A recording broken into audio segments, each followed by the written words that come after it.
The city hums beneath the rain.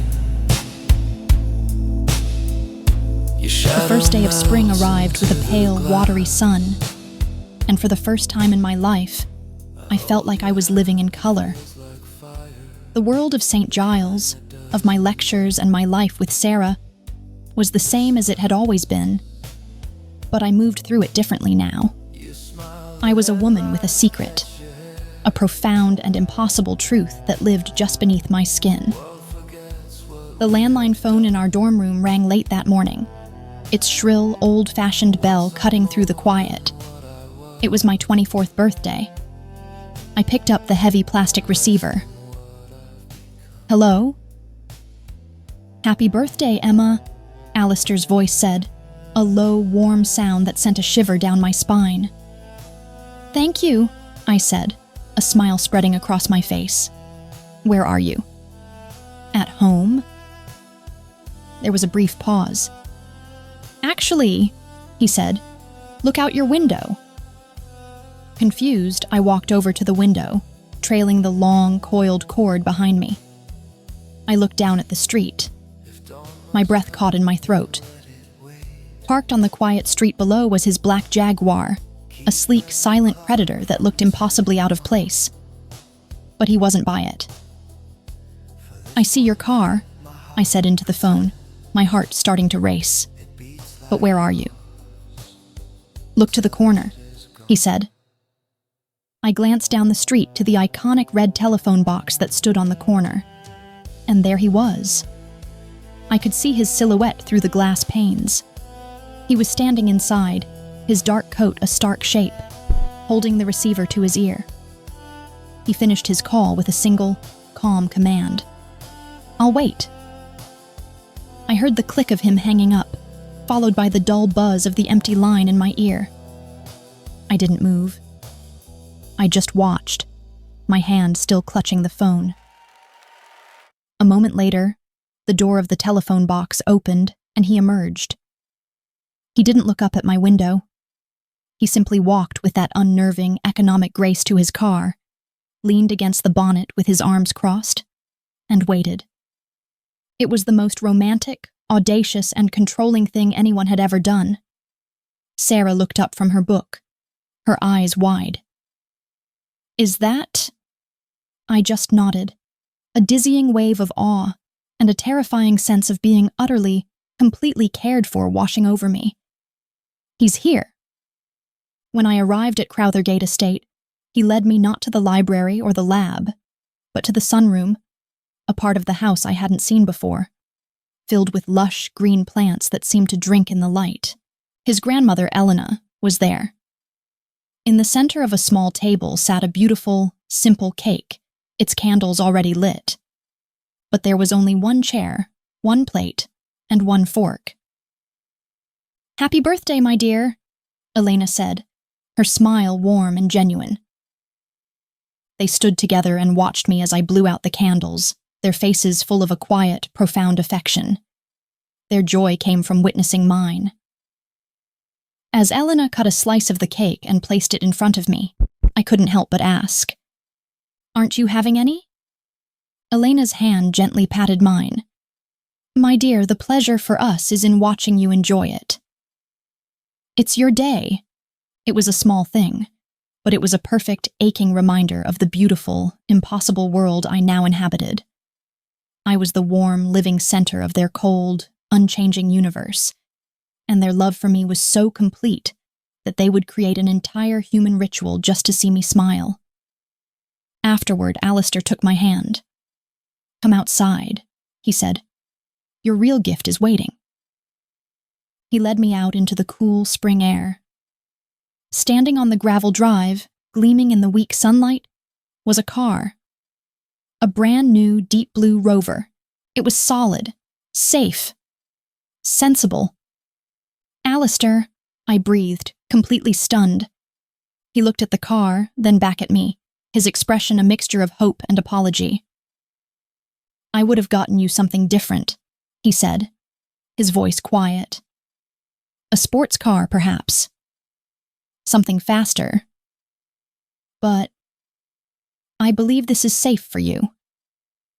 And in that single sentence, a complex, contradictory wave of emotion washed over me. He was right. It was safe. I looked from the solid, dependable car to his face, and I saw the genuine, anxious care in his eyes.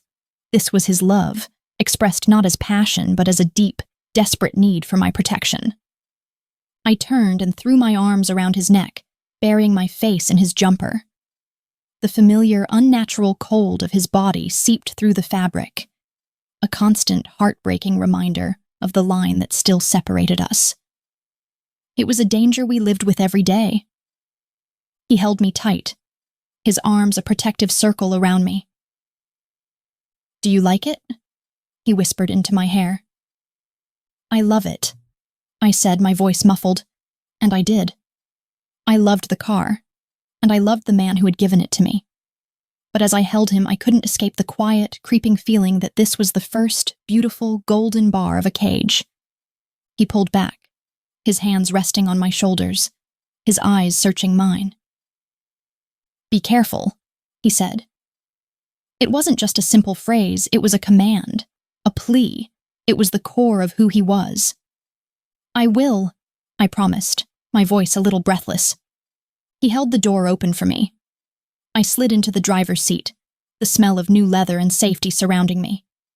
The door shut with a solid, heavy sound, sealing me inside. I put the key in the ignition, and the engine hummed to life, a quiet, powerful sound. I looked at him one last time through the glass.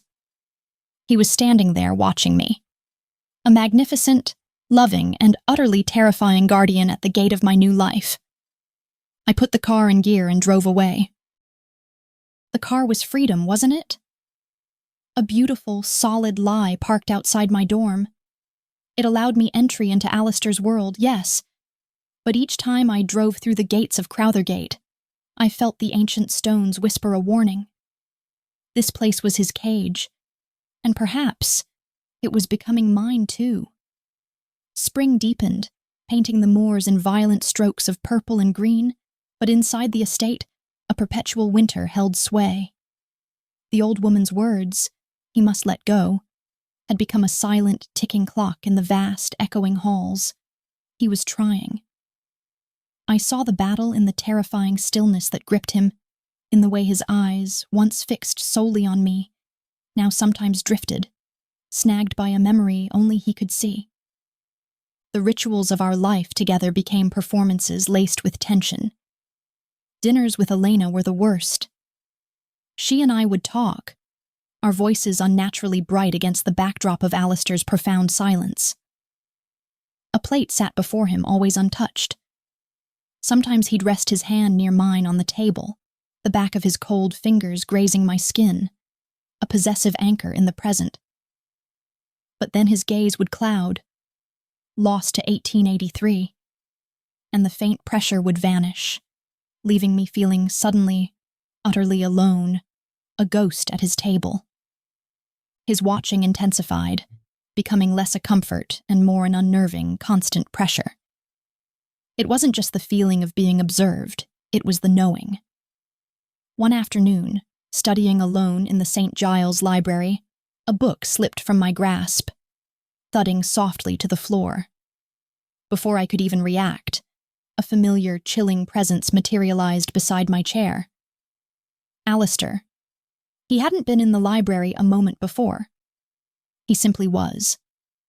He bent, retrieved the book with that unnerving grace, his eyes locking onto mine with an intensity that sucked the air from my lungs.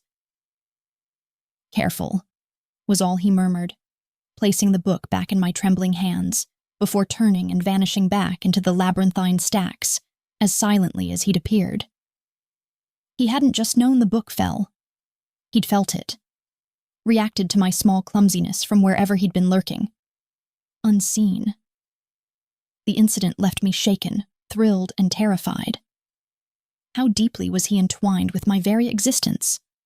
I found him days later, drawn by an oppressive silence emanating from a wing of the estate Elena had warned me was best left undisturbed. Dust sheets draped furniture like waiting corpses. He stood at the end of a long, dark corridor, his back to me, utterly motionless, staring at a single, locked wooden door. The air here was colder, heavier, thick with the scent of decay and something else. Grief. So potent it felt like a physical presence.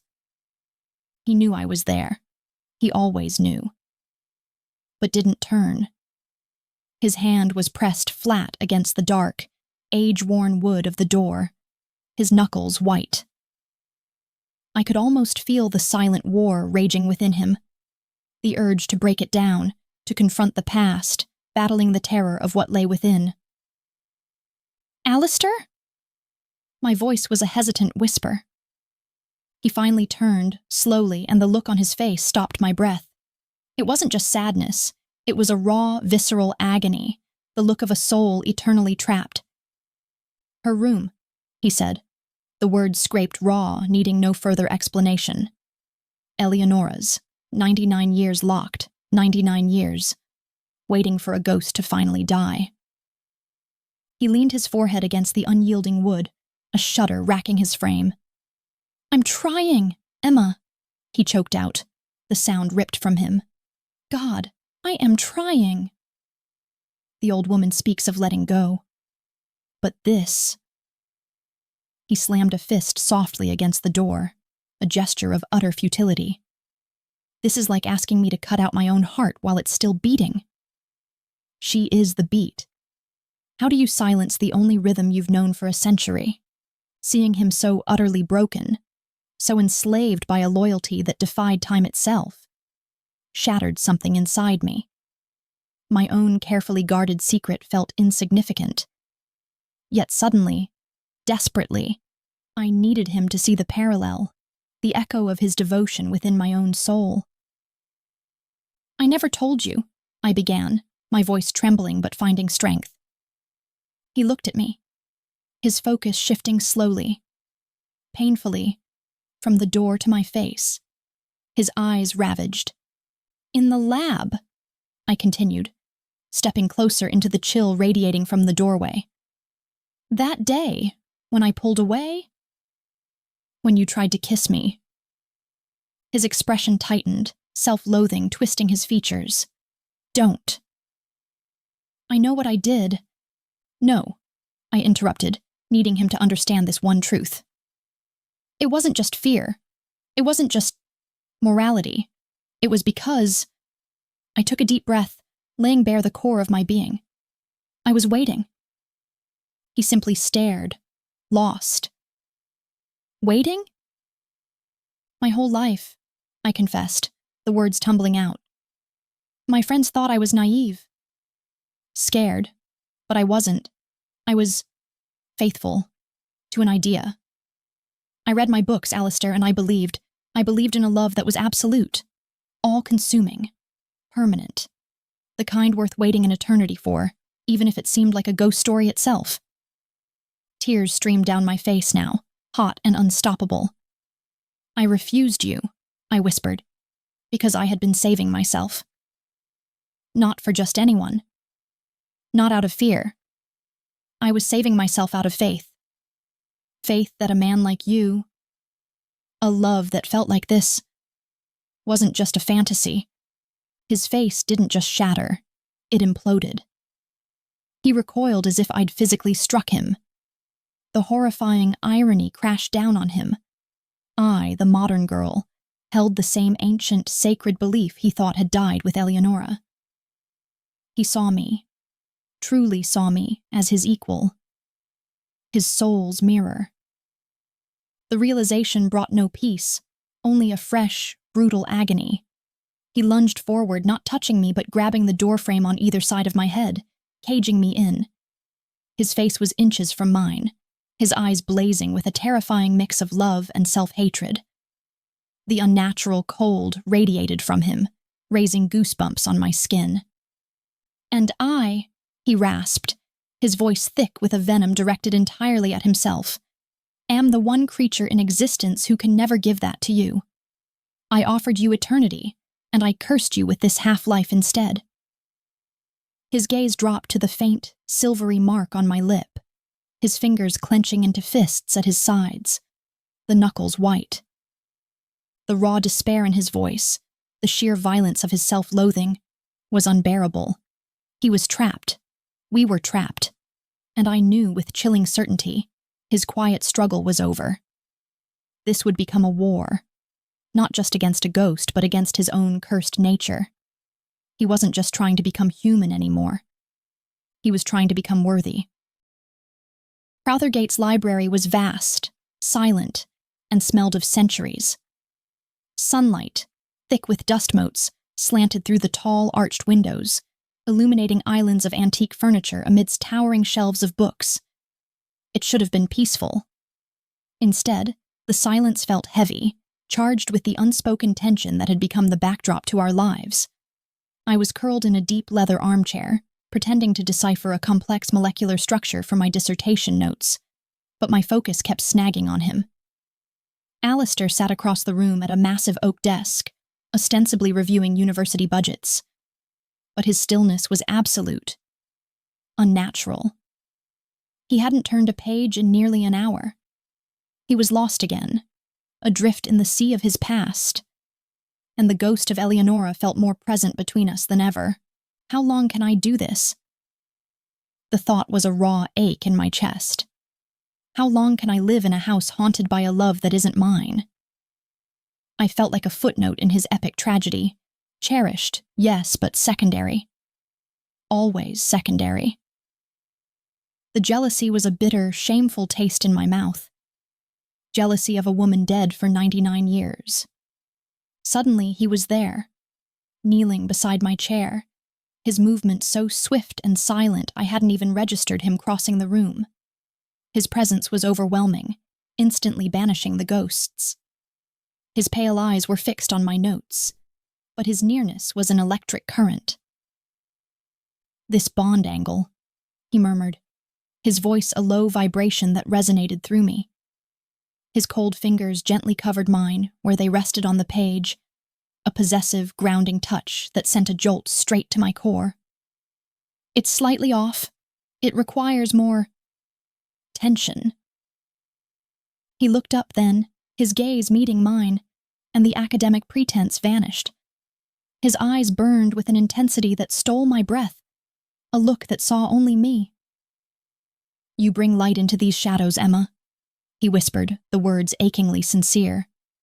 "You make the silence bearable." My heart soared. In that moment, I was everything. The center of his ancient, broken world. He leaned closer, his focus shifting from my eyes to the faint, silvery mark on my lip. His own lips parted slightly, a flicker of raw hunger crossing his features before being instantly suppressed. And then it happened. Something shifted behind his eyes. A shadow fell, as tangible as a closing door. The warmth, the intense, focused heat of his attention, vanished, extinguished like a candle flame. His fingers tightened over mine for a fraction of a second, almost painfully, before pulling back sharply as if burned. He stood abruptly, turning away from me, his back rigid. He walked to the tall window, staring out at the sun-drenched gardens, but I knew he wasn't seeing them. He was seeing her. A quiet, involuntary sigh escaped him, a sound heavy with a grief that spanned a century. The whiplash was brutal, from cherished center to forgotten footnote in the space of a heartbeat. And something inside me, worn thin by weeks of this silent battle, finally snapped. "I can't do this, Alistair." The words tore out of me, raw and trembling, shattering the library's sacred silence. He turned slowly, his face a mask of confusion, but the haunted look still lingered deep in his eyes. "I can't keep living like this." Tears welled, hot and angry. "Waiting for the moments when you decide to see me instead of her. Wondering which version of you I'll get from one minute to the next. It isn't fair. I feel like a ghost in my own life, competing with yours." The accusation hung in the air between us, overwhelmed, Heartbroken, I scrambled up, grabbing my bag from the floor. I need to go. I need air. I turned, desperate to escape the suffocating weight of his past, of the house, of him. I didn't make it 2 steps. He moved like smoke, appearing instantly in the tall, arched doorway, blocking my path. He wasn't menacing, but he was absolute. An immovable force carved from shadow and regret. His face was a mask of torment, pleading, desperation. "Don't go," he said, his voice raw. He reached for me, his cold hands gently but firmly gripping my upper arms, stopping my flight. The chill seeped through my jumper, a stark reminder of the barrier between us. But his grip wasn't harsh. It was anchoring, possessive. "Please, Emma, look at me." I reluctantly met his gaze, tears blurring my vision. "I know," he breathed, the words heavy with a pain that mirrored my own. "God, I know it isn't fair to you. To ask you to live in the shadow of my past while I fight this haunting." He searched my face, his eyes wild with a fear I hadn't seen before. The fear of losing me not to danger, but to despair. He leaned his forehead against mine for a fleeting, impossible second. The intense cold of his skin was a shock, but the heat in his voice burned away the chill. "But don't ever think she is stronger than my will to break free," he whispered fiercely. "Don't ever think my focus wavers. Every breath I don't need, every moment I endure this unending twilight, it is for you. The will is stronger, Emma. My will to claw my way back into the light. For you. It is stronger than a century of darkness. Don't doubt that. Don't leave me to fight it alone." The sheer force of his conviction, the fire in his eyes, held me captive. I believed him. God help me, I believed him. The anger dissolved, leaving behind only the familiar, weary ache of our impossible situation. I stopped struggling, letting my head rest against his chest for a brief, cold, heartbreaking moment, feeling the unnatural stillness where a human heart should be beating. He held me there, his grip possessive but gentle, a silent promise in the cold library air. The immediate crisis was over, held at bay by the sheer force of his will. But as I stood there, enveloped in his chilling embrace, surrounded by the ghosts of his past, the thought echoed in my mind. I still need air. Human air. Simple, uncomplicated, messy, living air. The need was a physical craving, a desperate thirst for a world that wasn't drowning in shadows. He released me slowly, his hands dropping away as if they'd forgotten how to hold. The library felt huge again, cold and silent, the moment of raw connection already retreating into the shadows. "Emma," he said, his voice quiet, his torment still etched across his sharp features. "Tell me what you need. I will give it to you. I still need air." "I need to leave," I told him, picking up my bag again. My voice was steady, devoid of tears. "Not forever. Just for an hour. I need noise. I need people who breathe, who talk about exams and mortgages and what's on the telly." He didn't move from the doorway, but his intensity returned, turning wary. "I can take you." "No." I met his light blue eyes, which held my reflection, but not my soul. He looked flawless, carved from marble, and I was made of blood and bone. "I need to drive myself. I need to walk into a place where the floorboards don't groan with history, and the dust doesn't smell like regret." I saw the internal battle, his deep, ancient instinct to possess and protect, fighting the realization that stopping me now meant losing me completely. He stepped aside, his silence deafening. "I won't be long," I promised, but I didn't look back. The silver rover, his gift and my golden cage, felt heavy under my hands as I pulled out of the drive. I drove until the stone estate was out of sight, until the manicured lanes gave way to messy, normal town roads. I pulled into a small public car park near the university, somewhere loud, bright, and messy. I pushed open the door of a pub called the Dog and Duck, and the noise enveloped me. A wave of cheap beer, humanity, and bad decisions. It was glorious. Living. I ordered a cider, clutching the cold glass like a lifeline. I was just another student, no ghosts, no curses.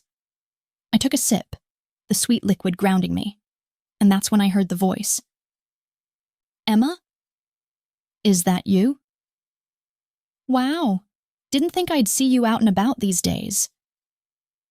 Standing there, holding a pint, and wearing an uncomplicated grin, was Liam. Liam, who was everything Alistair wasn't. Loud, warm, human, and completely safe. I smiled back, a genuine smile that reached my eyes for the first time that day. Liam. Hi, you won't believe how much I needed this. We talked about everything. Our dissertation notes, the awful university food, Sarah's latest crush. It was glorious, messy, living. For 20 minutes, I wasn't fighting a ghost or orbiting a creature of shadow. I was just breathing. The guilt of being here, enjoying this uncomplicated moment, was there. A dull throb, but the simple joy of freedom was louder. So, how's the mysterious professor? Liam teased, leaning closer over the sticky wooden table. Before I could form a response, the air around me clenched. It wasn't a slow build. It was an instantaneous, suffocating pressure, like dropping into the deep ocean. The temperature in the pub, the warm, stale air of humanity, seemed to drop by 20 degrees. I didn't need to see him. I knew. His presence was a dark, possessive, furious storm. I turned slowly. He was standing in the doorway of the Dog and Duck, a creature of perfected marble in a world of scruffy pub patrons. Julian's flawless appearance, the impeccable auburn hair, the sharp features, was a jarring contrast to the desperate, animal intensity in his striking light blue eyes. His clothes, tailored and expensive, looked like armor against the noise and mess of the place. He didn't move. He just looked at me, then at Liam, and the jealousy was a thick, suffocating wave that tasted like shame. Liam, bless his oblivious human heart, gave a cheerful wave. Alistair, join us! Alistair didn't even register him. His eyes were locked on mine, burning with an accusation so sharp it physically hurt. He walked toward me slowly, deliberately, and the crowd of loud students seemed to part and fall silent around his unstoppable focus. We are leaving, he stated, his voice a low, terrifying vibration that cut through the music. It wasn't a request. It was a brutal, absolute command. I stood up, shaking. The fight I had run from in the library was here, amplified by the presence of a witness, exposed under the harsh pub lights. No, I whispered, the sound trembling. I am not leaving. I needed air. I told you I needed air, Alistair. I am tired of living in a box you built. The box is the only thing keeping you safe. His voice never rose, yet the power behind it made the whole table vibrate. He didn't look at Liam again. He only saw the threat I posed to myself. Safe? Safe in the shadow of a woman who's been dead for 100 years? I flung the words at him, raw and aching. You don't get to command me, Alistair. You don't get to choose when I'm human and when I'm your responsibility. He reached out, his hand stopping inches from my arm, fighting the impulse to grip me, to possess me. His jaw was clenched so tight his sharp features looked like they might crack. I am furious with myself, he choked out, his voice a confession of torment. Furious that I allowed you to think that I could ever choose a memory over you. But I am more furious with you for seeking out danger. You leave my protection for this, for uncomplicated air you didn't need? For him? The accusation hung in the air. He was jealous, terrified, and showing his true, possessive nature for the first time. He took a step back, his rage turning inward, towards the only person he could truly trust to ruin everything: himself. He was fighting his instinct to touch me, to command me.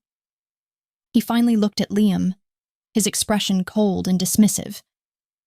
Then he turned his impossible blue gaze back to me, his voice rough with a self-loathing command. "Get away from me!" he bit out. "Go!" "Leave. I cannot be here right now. I don't trust myself." The command was devastating. It wasn't a rejection of me, but a rejection of his own danger. He was choosing to push me away because he feared he would hurt me more than any human ever could. Hurt, heartbroken, and completely defeated, I grabbed my bag. Liam looked bewildered, trying to stammer an apology, but I was already moving toward the door. I ran past Alistair, out into the sudden dark of the evening. I got into the Rover, his silver cage. I didn't even look in the mirror. I just started the engine, pulling out into the road in a blur of angry tears. Before I could process the pain, before I could even find the words to describe how completely broken I was, the world shattered. It wasn't a slow build. It was an instantaneous, catastrophic crash of sound and sensation. A deafening, scraping tear of metal, followed by the sickening crunch of something soft giving way. The air left my lungs in a whoosh. Then only blackness. I was falling, completely empty, completely disconnected. Dark. So dark. The void was absolute, but seconds later I felt it. Not with my body, which was numb and gone, but with whatever essential part of me was left. An unbearable pressure. A searing, warm ache that slammed into my darkness and held on. He was here. He had followed. He had broken his own command. I was being lifted, gently, carefully. I felt his presence, a tidal wave of terror and regret, but woven into it, the shocking warmth of pure, unguarded human panic. Alistair. The thought was a silent, desperate scream from my core. The last thing I felt before slipping into a deeper void was the terrifying, beautiful conviction of a man who had finally lost control. He was desperate, tormented, and utterly, truly human in his fear. The air was wrong.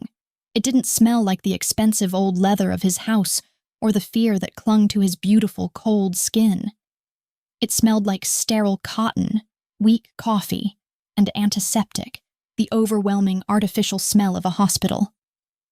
I was floating. Not like water, but like a silent, broken satellite orbiting a desperate planet.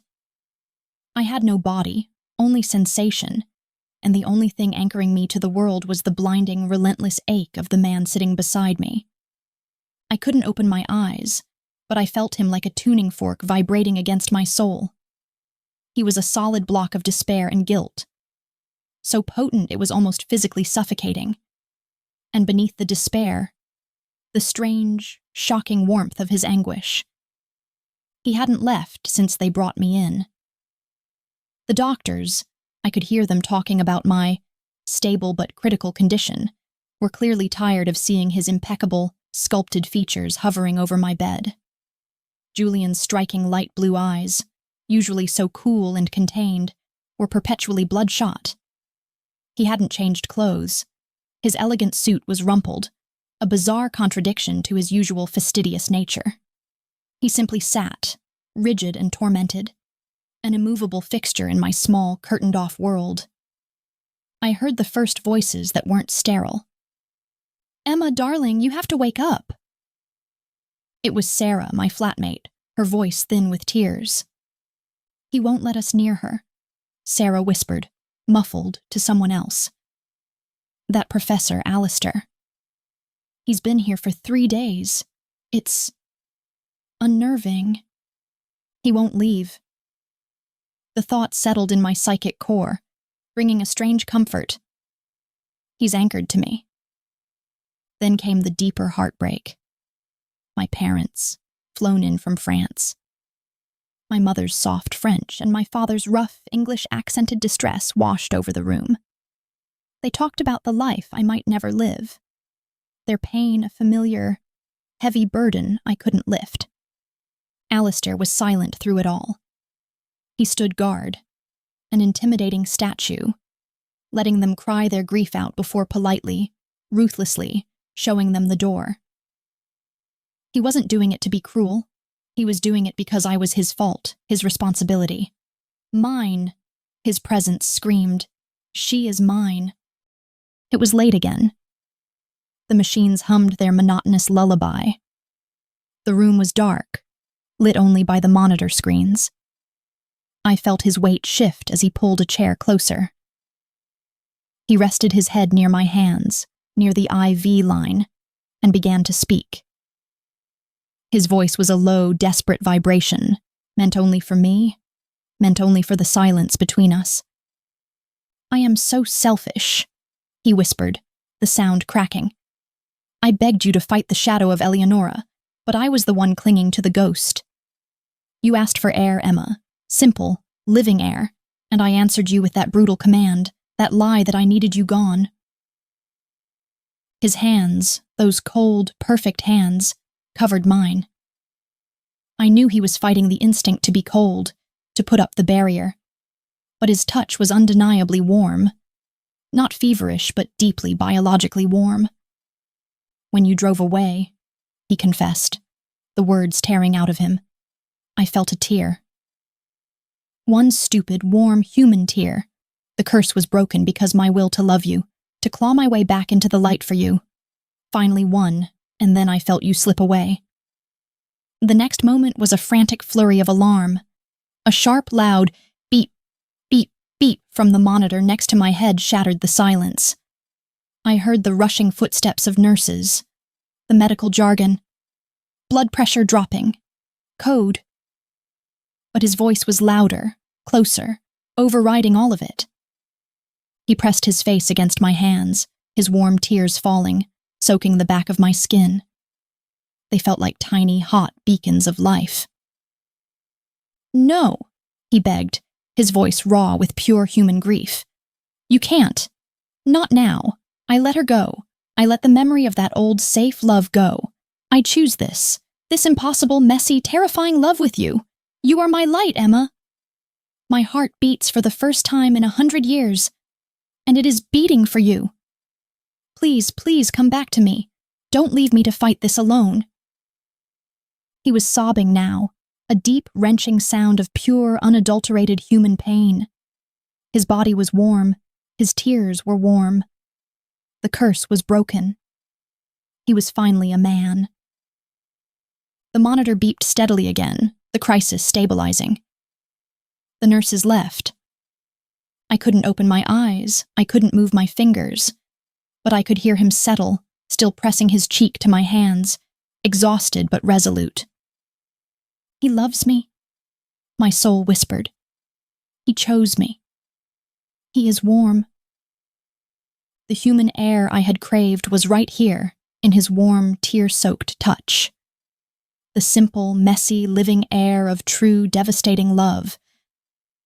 But I was still cold, still drifting, still trapped. The last shadow remained. The shadow was me. The immense silence of the coma was comfortable. It was safe. I didn't have to choose, didn't have to fight. I have to breathe, I thought, a sudden surge of self-preservation cutting through the fog. I have to choose the mess. I heard his soft, uneven breath next to my hand. He needs me. I focused everything I had left, all the love, all the frustration, all the messy, complicated human desire, on the one small muscle I could control. My eyelid flickered. It took immense effort, but I forced it open, the light hitting my retina like a physical blow. The room was blurry, but I saw the dark shape of his head resting on my hand. "Alistair," I croaked. The sound was thin, dry, and almost non-existent. He lifted his head instantly. His face, his beautiful, sharp, ravaged face, was a mask of shock and raw hope. Emma? I tried to smile, but it felt weak. I squeezed my fingers, my hand moving underneath his. It was the first physical sign of life I'd given. His light blue eyes, wide and shining with unshed tears, finally focused. He leaned down, placing the softest, warmest human kiss on the silvery mark on my lip. "You're back," he breathed, the words heavy with love and devastating relief. "You're back." "Welcome home, my light." I was back. I was home. And for the first time since I met him, the overwhelming cold of his past was gone, replaced by the shaky, uncertain, magnificent warmth of our future. My parents flew back to France 4 days after I woke up. The doctor used words like protracted recovery and monitoring cognitive function. Alistair used his considerable influence to ensure they left, not out of malice, but necessity. The lie of who he was couldn't be sustained around my concerned, questioning human family. A week after I opened my eyes, the cold, sterile hospital room was traded for the quiet grandeur of Crowthergate. It was still huge, still old, but the air was different. The silence no longer felt heavy with a ghost. It felt soft, like the quiet before a confession. Alistair had prepared a room on the ground floor, bathed in sunlight. My primary caregiver was introduced as his distant cousin, Anya. Anya, beautiful and coolly composed, was a strange echo of Alistair. A vampire, yes, but one whose ancient eyes held a gentle authority. She was his control mechanism, his proof that he was handling this new, warm life responsibly. He was devoted. Not a day passed that he wasn't there, waiting for me to finish my physical therapy, reading to me from his library, or simply sitting and watching the dust motes dance in the afternoon sun. He never kissed me beyond a gentle, fleeting touch on the forehead or the cheek. He never touched the silvery scar on my lip, but his eyes were always drawn to it. A constant, silent acknowledgement of everything we had overcome. He was warm, always warm. One evening, about 3 weeks after I came home, Anya had retired for the night, leaving us alone in the sun-drenched room. I was sitting up, feeling almost fully healed, watching him. Julian was leaning against the tall window frame, dressed casually in an open-collar shirt, looking exactly like the man I had first fallen for, but stripped of all his cold, devastating distance. "You've been good," I said, my voice stronger now. "So careful." He shifted, his gaze finally meeting mine, and I saw the immense effort it cost him to maintain that careful distance. "I am terrified," he admitted simply. "I almost lost you to my selfishness. I won't lose you now to impatience." The brutal honesty of his words was the only permission I needed. I swung my legs over the side of the bed, ignoring the twinge of protest from my ribs. I walked the few steps toward him, moving silently on the antique Persian rug. I stopped directly in front of him, close enough that I could feel the heat radiating off his body, the heat that had replaced the eternal chill. I reached up, my hand trembling slightly, and cupped his cheek. His skin felt soft and unbelievably alive. He closed his eyes against my touch, inhaling sharply. "Emma," he warned, a low, thick sound. I ignored the warning. I leaned in and placed my lips firmly on his. This was not the desperate, tear-stained peck in the hospital. This was a statement. My claim. It was an acknowledgement of his warmth, his tears, his choice. My mouth moved against his with an authority born of weeks of waiting, of fear, and of pure, unadulterated longing. He was still for a single, agonizing heartbeat. Then the control he'd held for weeks snapped. He dropped his arms from the window frame and pulled me against his chest. Fully. Completely. The pressure was intense but welcome. His kiss deepened instantly, shifting from the tentative warmth I had initiated to a fierce, consuming fire. I was enveloped in him, feeling the solid, living mass of his body against mine. There was no pain, no shock, no death, only overwhelming, consuming want. He broke the kiss suddenly, resting his forehead against mine, his breath ragged, his eyes squeezed shut against the impossible reality of the moment. "Wait," he whispered, the command heavy but laced with a tenderness that was all new. He didn't push me away. He tightened his grip, holding me in the pocket of his warmth. "Just wait. We have the rest of forever now. I will not have this moment be fueled by accident and desperation." He opened his eyes, staring into mine, and they were wild with a love that had centuries of experience but the raw urgency of a first kiss. "This is healing, my light," he breathed, his voice rich and deep. "This is choosing life. I need you completely here. I need this to be the warmest, most intentional truth we have ever shared." He gently guided me back to the bed, never once breaking eye contact or letting go of my hand. He settled me onto the pillows, pulling the duvet over me, his gaze never leaving my face. The unspoken promise hung heavy in the air, a future defined not by their differences, but by the magnificent, simple fact of his warmth. He was a man who had chosen love over darkness, and he would wait until I was whole, to finally be whole with me. I was exhausted but awake, lying in the huge bed. The room was dark, but the air was electric. I had been waiting up, but my body's need for sleep was a heavy, dull ache. I heard the door to the room creak, a soft, familiar sound of old wood moving on old hinges. He was here. I drifted, the sound of the rain drumming on the roof a steady, distant pull. Then I felt it. A profound, intense warmth against the back of my ear. He was right there, his warm breath fanning across my skin, followed by the soft, reverent press of his lips. He kissed the sensitive skin behind my ear, then traced the curve of my neck. His touch hesitant. A long, careful stroke of his hand that lingered far too long.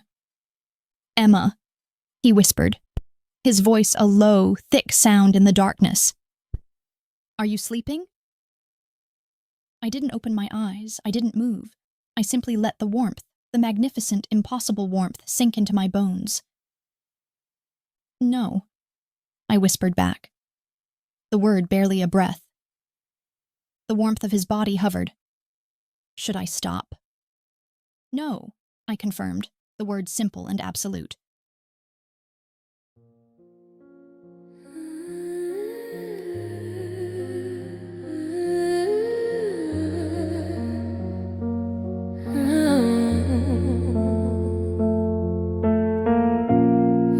Against the window hums low, streetlights bleed through the blinds slow. You breathe my name like smoke in the dark. Every word burns a mark. I should turn away but I freeze. Your shadow moves like it owns me. Every inch of air pulls tight between wrong and right. Your hands say, don't fight it. My pulse already numb. We lost control the moment you whisper close. Stay in the dark. Don't let the light find us. Every breath you take rewinds us. This isn't love, it's hunger in the skies. But I want it tonight.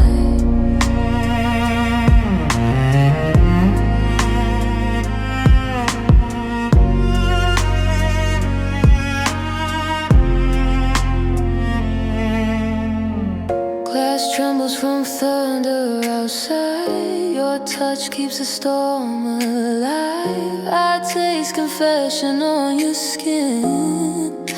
The silence drags us in. If I fall to you. No saints, no rescue, no truth. Just this fever we defend until it ends.